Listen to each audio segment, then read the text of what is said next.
ልጆትን እንዳከሙ ሰምቻለሁ። ምን ነበር የገጠመው?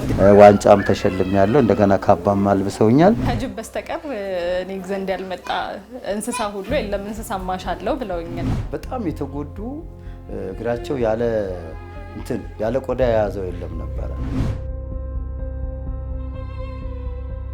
ታዋቂ ሰዎች ይመጣሉ ወደ እርሱ። ሲመለስ እንዴት ጨካኝ ነህ አንተ፣ ጨካኝ አበሻ ነህ አለ እና መበላሸት አለብኝ እንዴ። የትኛው ነው ከባድ የነበረው ጉዳት?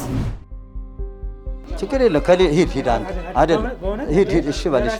ታመው ሲመጡ እያጫወቱ እንደዚህ እያሳቁ ህመማቸውን እንዲረሱ ነው። ጤና ጣቢያ ባለሙያዎች ጋር ሄዱና አዎ ትክክል ነው፣ እዚህ ጋር ስብር ነው፣ እዚህ ጋር ውልቅ ነው፣ ሂዱና ተጠቀሙ ብለው እንደገና ይልኳቸዋል ወደዚህ። ጤና ጣቢያ ታሳያታለች፣ ቶንሲል አላት። እሺ ጤና ጣቢያ ታሳያታለች። ቅጭቱ ግን ተመልሷል። እግር ራሱ እየተሳሳተብን ነው። እዚህ ጋር እግር ራሱ እየተሳሳተ ታው እግር ተጠጋግቶ